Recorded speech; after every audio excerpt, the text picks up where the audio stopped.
Hey, it's Charlie. If you watched one of my earlier videos, I went over installing AAM version 2 this winter. And I'm getting my car ready to run this spring. It's finally spring in Vermont. I got insurance and stuff back on it. It does run, it does start. I'm just cleaning up a few things. I'm doing new fittings and redoing my oil return line. With a different turbo, it sits a little bit closer to the header, and I don't want to run into any issues there, so I'm going to point it away, and then I'm going to put some DEI heat sleeve on it. I got a boost leak test. I just synced the timing the other night in AAM using a timing light, and when I was doing that, I had to modify one of the coils so that I could attach the timing light on it to get an inductive signal. This right here is the coil that I modified. I took an old spark plug wire and jammed it up into the stock coil, and then I could put the timing light on the wire. Some people say that they can kind of hold it on the top, or they can connect it to the wire that plugs into here and it'll work. Some people said that wouldn't be as accurate. It may be, I'm not 100% sure, but I knew this would work, so this is what I did. But while I had that in, I noticed some other problems with my coils.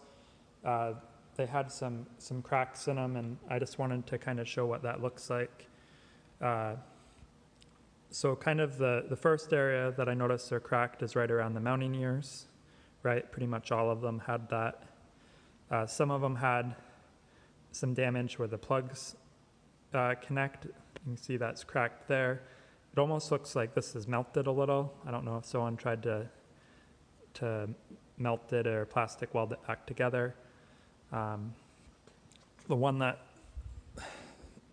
I was using was even worse. And then probably the worst part about them is if you take this boot off, right? You can slide that boot off. You want to inspect the bottom of them. And the bottom of them all had cracks right where my thumb is. Let's see if I can. And it almost looks a little bit charred towards the bottom. But that's not good, because this is what connects to your spark plug, and that electrical signal that's supposed to go to your spark plug can actually shoot off to the block. It can shoot out of this boot. People have had problems with idle or breakup under high boost, and it's because that electrical signal is going to the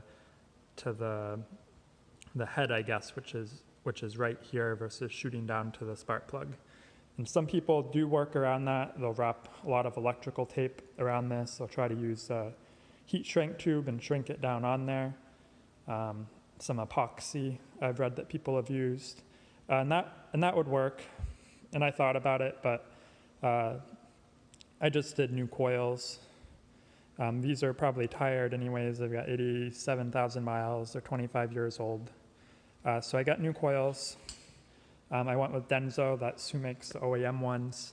I bought from Rock Auto versus buying OEM.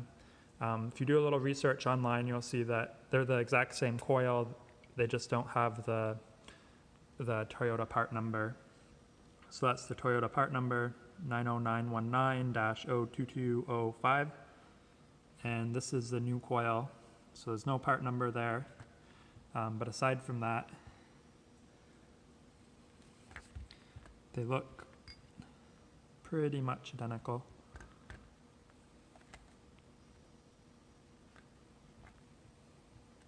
And Denso's a big company.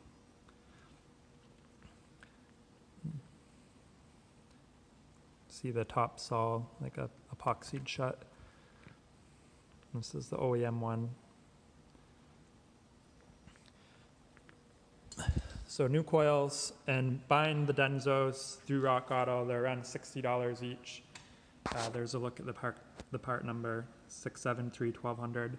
If you were to buy OEM, you're looking at about 100, probably 110. So you save around 300 buying through Rock Auto.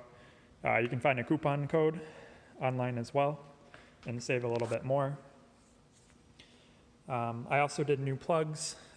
I'd recommend doing those depending on how yours look. But these have a coldness of 7, and I went with 8s. And these are actually gapped kind of on the small side. They're at like 0.021, 0.022.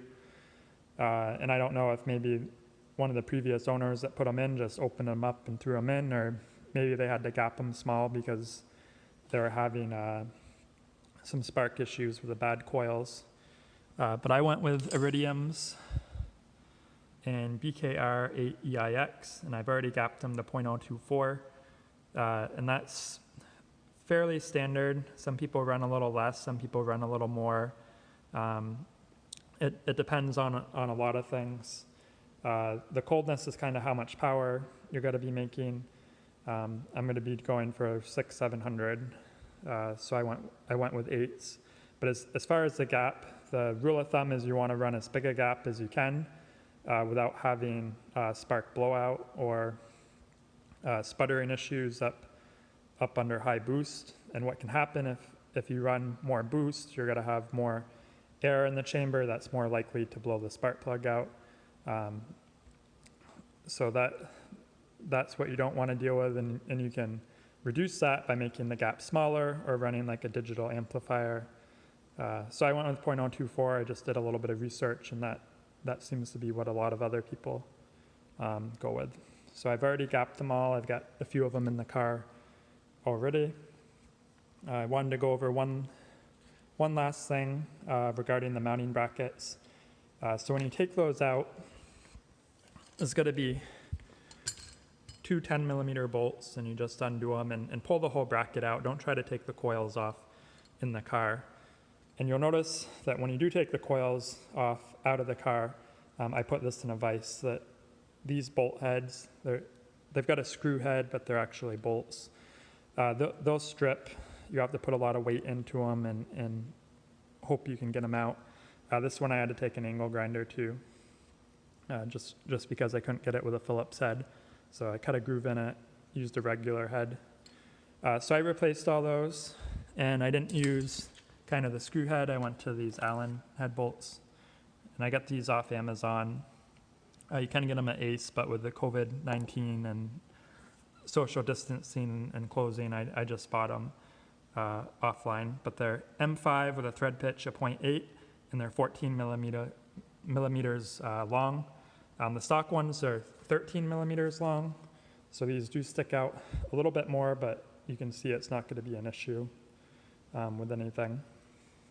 And I did do lock washers as well. I got this kind of kit that has different sizes, so this will come in handy for other things. And that's pretty much it.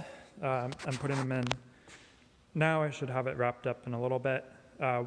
While I had the spark plug cover off and I was waiting for some stuff to come, I cleaned it up. I painted it with some Duplicolor matte black caliper paint. I think it came out fairly well. It did say something here, and I can't even remember what it said, if it said dual turbo or twin cam turbo.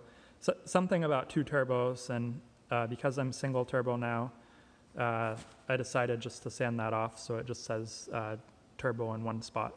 But that should look pretty good once I get everything back together. So that's it. Hopefully that helps. Let me know if you guys have any questions.